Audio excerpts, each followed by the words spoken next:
속임수로는 평안을 얻을 수 없습니다. 속임수로는 평안을 얻을 수 없습니다. 라는 제목을 가지고 오늘 말씀을 나누도록 하겠습니다. 여러분, 세상에는요, 사람을 속여서 성공하는 사람들이 참 많아요. 그렇죠? 성경에도 그런 사람이 있습니다. 바로 야곱이에요. 야곱은 형 에서를 속여가지고요, 장자의 명분을 가로채잖아요. 아버지 또 이삭까지 속여가지고요, 축복까지 가로채버린 사람이 바로 야곱이에요. 야곱이란 이름의 뜻을 보니까요, 움켜쥐는 사람, 또 속이는 사람, 이게 야곱의 그 이름의 의미가 있더라고요. 그래서 사람들은요, 야곱이 지나가는 걸 보면 저 멀찍이서 소리를 막 치며요. 야, 사기꾼이 지나간다. 야곱이라는 이름이 그런 이름이니까, 야, 모사꾼이 지나가? 저 무슨 또 모사를 꾸미고 있지? 이러면서 사람들이 뒤에서 수근수근 거려요. 여러분, 우리 주변에서도 흔히 볼 수 있는 사람들이 있죠. 사업하면서요, 거짓 약속을 하고 거래처를 속여가지고요, 큰 돈을 번 사람들 우리 주변에서 많이 있잖아요. 또 부모 형제들을 속여가지고요, 이간질하고 서로들 또 다 그냥 이상한 소리를 모사를 꾸며가지고 집안이 풍지박산 나는 그런 집안들도 있죠. 또 직장에서는요, 자신의 실수를 다른 사람에게 떠넘겨버리고, 그리고 동료들에게 저 사람이 그랬다고 막 험담을 하는 거예요. 자기가 실수한 건데. 그런 사람들 우리 주변에 많잖아요. 피해보는 사람도 참 많을 거예요, 이런 일들. 여러분, 세상은요, 속임수로 성공할 수 있다고 말하죠. 속임수로 성공할 수 있다고 말해요. 점점 우리 어린아이들도 야, 속임수로 성공할 수 있어, 이런 것들을 어린아이들 인식까지도 지금 그렇게 되는 경우들도 보죠. 이런 사람들은요, 이렇게 속임수로 무엇인가 성취했다고 하는 사람들은요, 어떠냐, 결국 평안이 없어요. 평안이 없는 거예요. 두려움과 외로움이 그 대가로 찾아온다는 거죠. 오늘 우리가 이거 본문에 나오는 야곱도 그런 사람 중에 한 명이었어요. 어느 날 하루 종일 사냥을 하고 온 형 에서가요, 지치고 배고픔으로 이제 집에 도착을 했어요. 그래서 하루 종일 사냥을 하고 막 뛰어다니고 했으니 얼마나 힘이 들었겠어요. 그렇죠? 힘없이 말을 합니다. 야곱아, 너무 배고프다. 네가 끓이고 있는 그 팥죽 한 그릇만 날 주면 안 되냐? 하고 에서가 말해요. 그러니까 야곱이 잠시 엄마가 시키는 그 팥죽을 끓이는 걸 돕고 있다가 뭔가 생각을 합니다. 드디어 어떻게 하면 저 형을 속일까? 꾸미는 거죠. 자, 그러니까 야곱이 잠시 생각을 좀 하더니 뭐라고 해요? 형, 그럼 장자의 직분을 나한테 넘겨. 그러면 내가 이거 팥죽 한 그릇 줄게. 이러고 말을 해요. 그러니까 에서는요, 어휴, 지금 배고픈 참에 빙그레 웃으면서 얘기를 해요. 야, 그까짓 거 그까짓 거 장자의 명분이 뭐가 그렇게 대수롭다고? 지금 당장 배고파 죽겠는데 그게 무슨 소용이냐? 그러니까 너가 가져. 네가 가져. 그리고 빨리 그 팥죽 한 그릇 좀 줘. 나 배고파 죽겠어. 라고 에서가 장자의 직분을 넘겨버려요. 여러분, 며칠이 지났어요. 며칠이 지났는데 어머니 리브가가 야곱을 막 급히 부릅니다. 야곱아 이리 와봐. 아버지가 에서에게 축복을 주려고 해. 그러니까 내가 음식을 만들어 줄 테니 네가 에서의 에서인 것처럼 꾸미고 아버지 방에 들어가서 네가 대신 축복을 다 받고 와. 어머니 리브가가 이렇게 야곱에게 말을 하는 거예요. 많은 사람들이 궁금하죠. 많은 사람들이 물어요. 아니, 리브가의 자식들이잖아요. 에서도 자식이고 야곱도 자식인데 왜 어머니 리브가는 에서의 그 축복권을 야곱에게 빨리 가서 야곱처럼 꾸미고 들어가서 그걸 네가 축복을 몽땅 받아, 이렇게 말을 했을까 궁금하시잖아요. 그렇죠? 이 질문에 우리가 답을 하려면요, 하나님의 말씀을 잘 살펴보아야 돼요. 리브가가 임신했을 때 하나님께서 뭐라고 말씀하셨냐면요, 태몽이죠. 태몽. 지금 우리가 말하면 두 국민, 두 민족이 네 태중에 들어섰다라고 얘기를 해요. 하나님이 그렇게 태몽으로 말씀하신 거예요.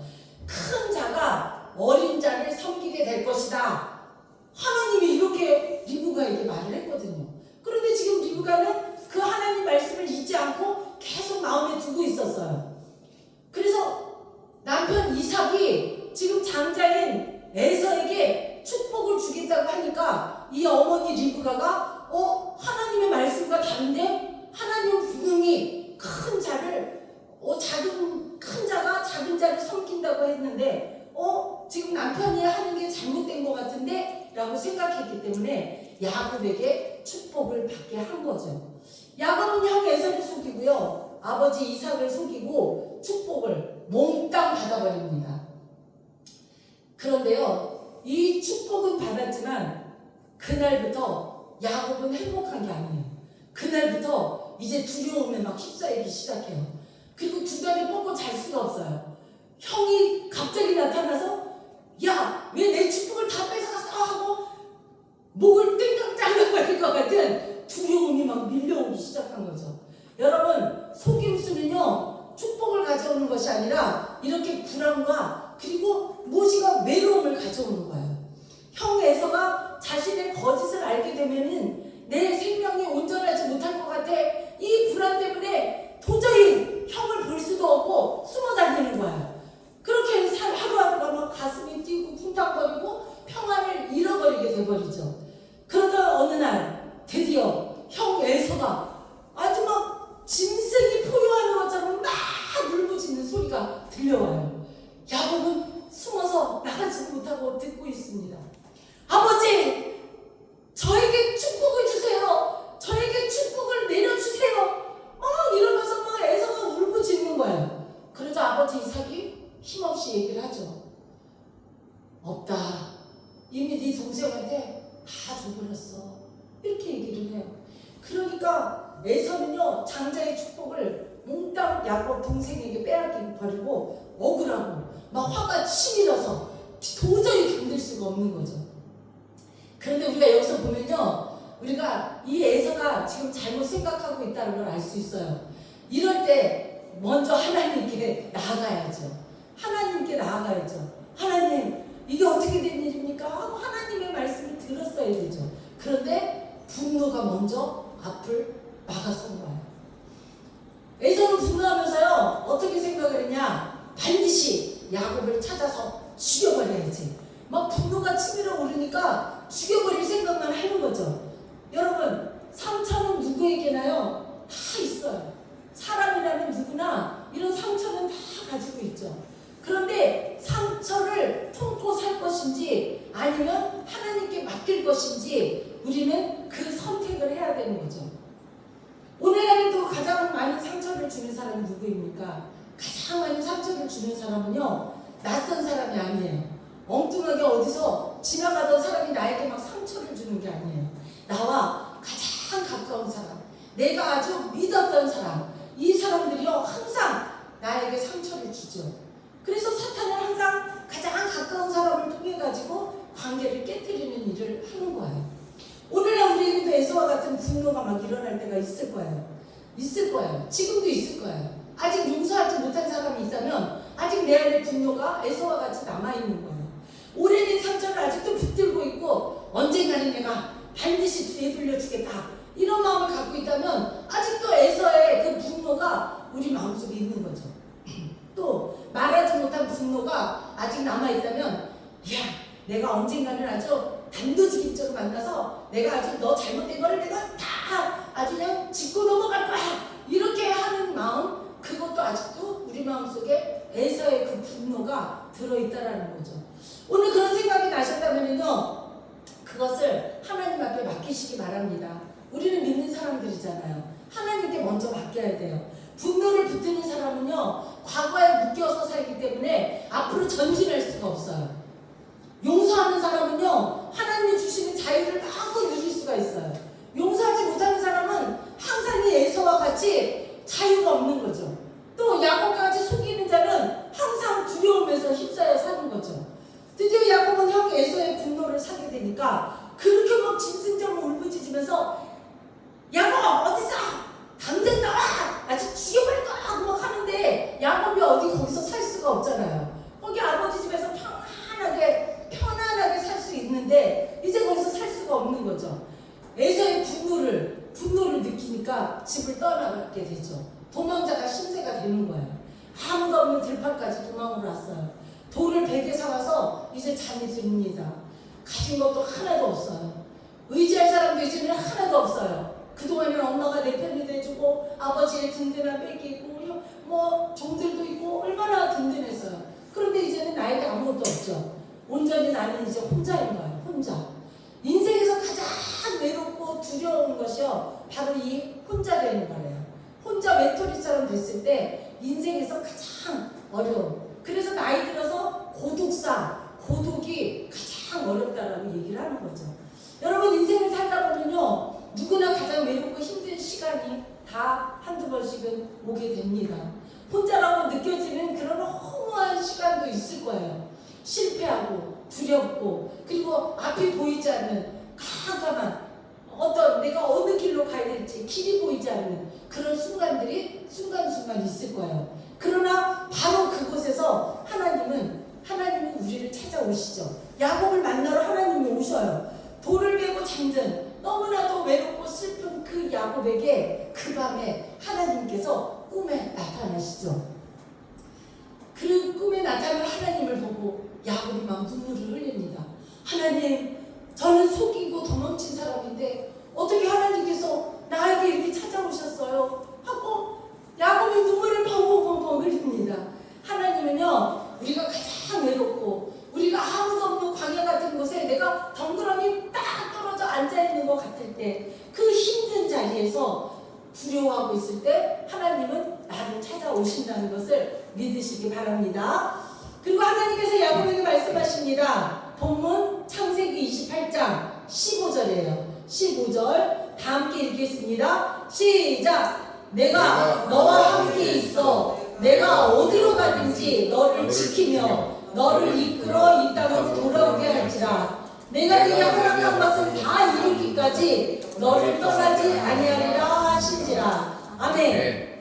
여러분, 이상하지 않습니까? 많은 사람들이 막 질문을 할 것 같아요. 왜 하나님은 저런 사기꾼, 저런 묘사를 막 꾸미고 막 형의 것을 독차지하고 아버지 속이고 저런 사기꾼 같은 사람을 왜 축복을 하고 계시지? 이상하네? 그렇죠. 지금 하나님께서 이 사기꾼의 거짓을 지금 칭찬하고 복을 주시는 게 아니에요. 성경을 자세히 살펴보면요, 하나님은 야곱의 속임수를 축복하신 것이 아니라 야곱의 인생을 다시 새롭게 하겠다라는 말씀을 하시는 거예요. 하나님의 언약을 이루겠다는 거예요. 야곱을 통해서 약속을 이루기 위해서 야곱을 붙드신 거죠. 분명히 엄마가 잉태했을 때 그랬잖아요. 두 민족이 생길 것이고 적은 자가 큰 자가 적은 자를 섬길 거다. 이 하나님이 그렇게 예언한 언약한 것을 이루어야 되니까, 그러니까 이 사기꾼 같은 야곱을 이제 새로운 사람으로 변화시켜서 하나님의 그 언약의 말씀을 이루겠다라고 지금 얘기를 하는 거죠. 야곱은 형 에서를 속였고 아버지 이삭까지 속였습니다. 그 결과는 뭐죠? 결과는 형에게 죽임을 당하는 위기에 놓이게 되죠. 집을 떠나서 도망자가 되어버렸어요. 어머니와 이제 평생 만날 수 없는 그런 신세가 되어버렸어요. 이제 외삼촌 라반에게 가는데, 야곱의 이 속이는 자 라반은 한 수 위에요. 이제 앞으로 이루어지겠지만 그 외삼촌이 이제 집에 갔는데 이 라반에게 얼마나 여러 번 속임을 당하는지 몰라요. 이렇게 속이는 자, 자기보다 더 속이는 자에게 당하는 그런 일들을 겪게 된다는 거야. 하나님은요, 죄를 그냥 눈 감아 주시는 분이 아니에요. 가서 뭐 회개하고 하나님 잘못했다 그러면 하나님이 나를 또 용서해 주겠지? 막 이러면서 그렇게 생각하면 안 돼요. 하나님은요, 죄의 결과를 반드시 따져 물으셔요. 우리가 살아가는 삶에서 그 죄의 대가를 받게 돼요. 반드시 아픈 상처를 항상 남기게 되죠. 남길 수도 있어요, 저마다. 죄의 결과는 반드시 하나님께서 물으신다는 것을 항상 기억하시기 바랍니다. 우리도 가끔은 실수도 하고 죄 때문에 하나님 앞에 나아가기가 부끄러울 때가 있어요. 그러나 하나님은요, 회개하는 사람을 외면하지는 않으셔요. 회개하고 하나님께 돌아오면 하나님은 우리의 이름과 삶을 새롭게 변화시켜 주신다는 것을 늘 기억하시기 바랍니다. 사랑하는 성도 여러분, 혹시 혹시 내 안에도 작은 거짓이 있을 수 있어요. 그렇죠? 또 혹시 내 안에도요 욕심이 숨어 있을 수도 있어요. 내 안에 남을 속이려는 그런 마음이 누구에게나도 있을 수 있어요. 이 시간 즉시 하나님 앞에 그런 것들을 내려놓으시기 바랍니다. 사람은요 과거를 기억하지만 하나님은요 회개하는 사람을 새로운 사람으로 변화시켜서 하나님의 능력의 자녀로 쓰신다는 것을 믿으시기 바랍니다. 한 젊은 사업가가 있었어요. 그는 정직하게 일하면서 살아봤는데 너무 나아지는 게 없는 거예요. 그래서 어느 날 생각을 하죠. 야, 이렇게 정직하게 일하고 살다가는 내가 집안 제도 하나 장만 못하고 맨날 이러고 살다가 끝나겠어 내 인생. 그러면서 힘들이지 않고 빨리 돈 버는 방법이 없을까? 라고 이 사업가가 혼자 곰곰이 생각을 했죠. 그런데 딱 힘들이지 않고 돈 버는 방법이 생각났어요. 남을 속이면 돼요. 남을 속이면 힘들이지 않고 내가 그 사람 것을 뺏어올 수 있다는 생각을 하게 되죠. 그래서 계약서를요 교묘하게 바꿔치기도 합니다. 또 투자자들에게요 그럴듯하게 막 거짓말을 해가지고 많은 투자자들을 모아가지고 그 물건의 품질을 아주 속여서 큰 돈을 벌게 되었죠. 사람들은요 그 젊은 사업가를 야 대단해 아주 성공한 사업가가 됐어 하면서 다 우러러보고 저 사업가의 저 방법을 좀 배워야겠어 하면서 그 사업가가 어떤 방법을 썼는지 막 그 사람의 책이라든지 그 사람이 나와서 막 인터뷰하는 것들을 연구를 하면서 해요. 하지만 시간이 지나면서요 이 거짓말이 하나씩 들통나기 시작합니다. 드러나기 시작해요. 이 사업가는요 자기가 이제 돈을 많이 벌었기 때문에 아주 좋은 집도 사고 아주 좋은 차도 사서 떵떵거리고 삽니다. 그런데 이제 사람들 사이에서 야 전에 내가 그 계약서 말이야 알아봤더니 이 계약서가 이게 가짜였어. 야 나 속았어. 이런 것들이 하나씩 드러나죠. 투자했던 사람들이 자 저 못 쓸 사업가 하면서 등을 돌리고 친구들은 다 떠나고 가족들마저 이제는 믿을 수가 없는 거죠. 결국 그 사람은요 법의 심판을 받게 되었습니다. 결국 감옥에 가게 됐죠. 그 젊은 사업가는요 혼자 그 감옥에서 혼자 말을 해요. 야 나는 돈을 많이 벌었지만 사람은 다 잃어버렸구나. 그리고 결국 내가 그 벌었던 그 돈도 내 것이 아니고 다 결국 다 나가버렸구나 하면서 그 감옥에서 혼자 그렇게 혼자 말을 했다고 합니다. 여러분 이 이야기는요 우리가 지금 본문에서 나오는 야곱의 삶과 너무너무 비슷한 거예요. 야곱은요 속임수로 이렇게 축복을 얻은 것처럼 보였지만 그 대가가 뭐죠? 가족을 다 잃어버렸잖아요. 그쵸? 그리고 그냥 형도 잃어버리게 됐죠. 또 어머니도 평생 만날 수 없게 됐죠. 아버지도 못 보게 됐죠. 가족과 헤어지고 외로운 도망자 신세가 되죠. 그런데 도망자 신세가 되는데 자기보다 더 속이는 자 밑에서 아주 애타면서 그렇게 지내는 신세가 된 거예요. 우리도 인생의 광야를 지나갈 때가 있습니다. 항상 인생이라는 것이 아주 평탄한 건 아니잖아요. 건강의 문제로 우리가 그 인생의 광야에 도달할 때가 있어요. 건강의 문제. 또 가정의 어려움도 그래요. 가정의 어려움이라는 그런 광야 같은 막막한 그런 때에 내가 서 있을 수도 있어요. 경제적인 염려가 나에게 무섭게 다가올 수도 있어요. 그러나 하나님은 우리를 절대로 버리지 않아요. 그런 광야에 내가 있다 하더라도 하나님은 나를 찾아오신다는 거죠. 광야가 끝이 아니라 하나님을 만나는 시작이라는 것을 기억하시기 바랍니다. 다 함께 본문 12절입니다. 본문 12절 다 함께 본문 12절을 읽겠습니다. 시작! 꿈에 본즉 사닥다리가 땅 위에 서 있는데 그 꼭대기가 하늘에 닿았고 또 본즉 하나님의 사자들이 그 위에서 오르락내리락 하고 아멘. 여기서 사닥다리가 나와요. 사닥다리. 이 사닥다리는요 사람이 막 하늘로 올라가려고 내려진 사닥다리가 아니에요. 하나님께서 이 죄인된 우리들을 만나러 오시려고 먼저 오시려고 그렇게 만들어진 사닥다리라고 생각을 하시면 돼요. 야곱의 인생은요, 완벽한 어떤 사람의 이야기가 아니에요. 잠에서 깨어난 야곱은 돌을 기둥으로 세우고 잠을 자고 있었잖아요. 그 돌을 딱 기둥으로 세웁니다. 그리고 하나님의 집이라는 뜻인 그곳에 이름을 지어요. 베델이라는 이름을 짓게 되죠. 여러분, 사닥다리는요, 하나님과 우리를 이어주는 은혜의 통로예요. 은혜의 통로. 그 통로이신 예수 그리스도를 통해서 우리가 하나님을 만날 수가 있는 거예요. 우리가 광야에 있을지라도 베델의 그 하나님의 그 집이라는 그 베델의 그곳에서 절망의 그 순간에 소망으로 이끌어주는 그곳, 하나님의 집, 그 하나님과 우리를 이어주는 사닥다리와 같은 분이 누구시냐면 예수 그리스도이신 거죠. 우리가 예수 그리스도를 믿기만 하면 하나님을 만날 수 있고 하나님께서 우리에게 은혜를 부어주실 수 있는 그 사닥다리와 같은 그 중간에 하나님과 우리의 사이에 놓으신 분이 바로 예수 그리스도시라는 것을 늘 기억하시기 바랍니다. 사람들은 야곱의 과거를 보았지만요, 하나님은 그의 미래를 보신 거예요. 사람은 그 사람의 그 잘못된 것만 보았지만 하나님은 그 사람을 통해서 더 많은 것을 할 수 있는 미래를 보고 계신 거죠. 우리도 예배를 소중히 여겨야 돼요. 아유, 뭐 그까지 가서 예배 몇 번 빠지면 뭐 어때? 다음에 가서 열심히 하면 되지?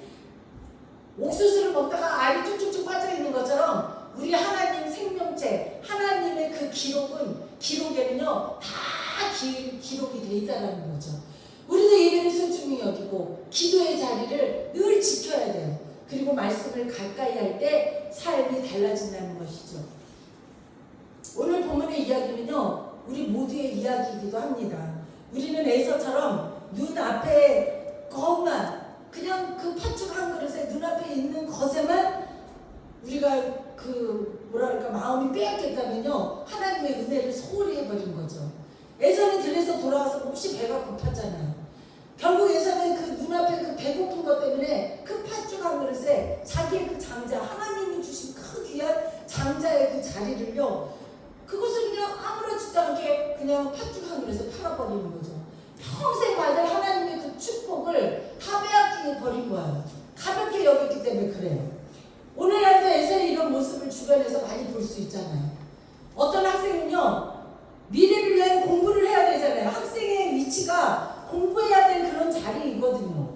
그런데 당장 그 게임이 너무 재밌어가지고 매일 같이 할 게임, 엄마 아빠 몰래 게임, 밤새도록 게임, 결국은 게임을 먼저 선택해가지고 그의 인생이 비전이 없는 사람이 돼버리는 경우 우리 많이 보잖아요. 또 어떤 사람은요, 그 순간의 쾌락 때문에 끊지 못해요. 술과 담배, 이거를 뭐 사람이 뭐 나쁘다 좋다 막 그거 가지고 막 하는데, 술과 담배는 나쁜 거잖아요. 그쵸? 왜? 건강을 잃어버리잖아요. 젊을 때는 뭐 우리가 몸이 건강하니까 그까짓 거 하지만 나이 들어보세요. 그 안에 있었던 뭐 니코틴이라든지 이런 것들이 다 숨어있던 것들이 그 이제 세포가 약해지고 내 몸의 내장들이 약해지니까 거기에서 자리 잡고 있던 것들이 막 이제 암덩어리로 커지는 거 아니에요. 가정도 이렇게 되죠. 그리고 결국은 죽음을 기다리는 그런 사람으로 변질돼 버리니까. 그러니까 술과 담배가 나쁘다라고 그렇게 얘기를 하는 거예요. 어떤 부분은요, 순간의 그 감정과 자존심 때문에요, 그것을 좀 참고 이기지 못해가지고 하나님이 세워준 가정을 깨뜨리는 사람도 있잖아요. 오늘날 이 에서의 모습이 이런 모습인 거예요. 에서의 모습이. 여러분은 무엇을 선택하시겠습니까? 오늘 이 말씀을 통해서 나는 무엇을 선택할까? 이것을 한번 생각을 해봐야 돼요. 눈앞에 보이는 잠시 내 배를 채우는 그 팥죽 한 그릇에 내가 그것을 선택해야 할까? 아니면 하나님이 주시는 장자의 축복을 내가 선택해야 할까? 하나님이 주시는 그 축복이 눈에 보이지 않는다 하더라도 하나님을 믿고 나아갈 때 내가 그 장자의 축복을 받을 수 있는 것인데 그것을 포기할 것인지, 아니면 당장 배고파서 팥죽 한 그릇에 내가 그 모든 것들을 그곳에 팥죽 한 그릇에 팔던지. 또 우리는 야곱처럼요, 내 방법으로 문제를 해결하려고요.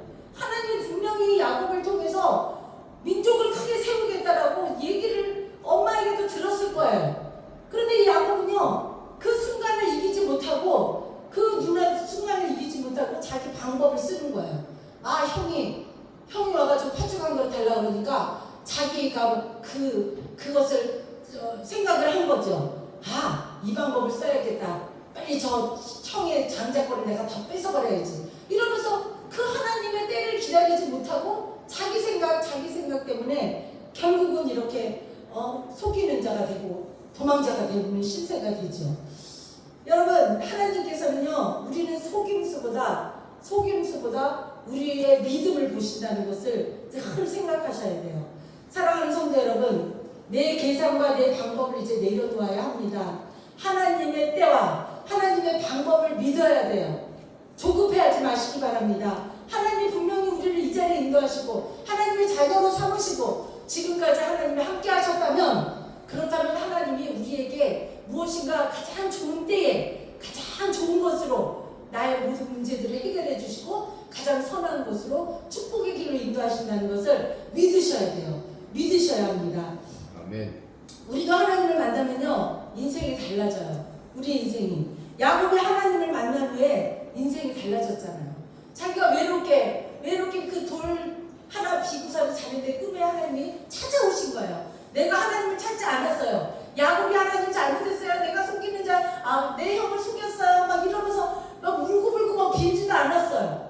하나님이 그 야곱을 통해서 이루시는 뜻이 계셨기 때문에 그곳에 찾아오신 거죠. 우리도 하나님을 붙들 때 가정이 회복되고 신앙이 회복되고 삶이 회복된다는 것을 기억하시기 바랍니다. 여러분, 분노는요, 문제를 해결할 수가 없어요. 분노는 하나님의 은혜와 용서만이 문제를 해결할 수 있는 것이지, 오늘 마음속에 있는 미움과 그 분노를 가지고 내가 모든 문제를 해결할 수 있다? 절대 해결할 수가 없죠. 우리에게 가지고 있는 미움과 분노와 이 모든 것들은요, 예수 그리스도의 이 십자가 앞에 다 내려놓으시면 돼요.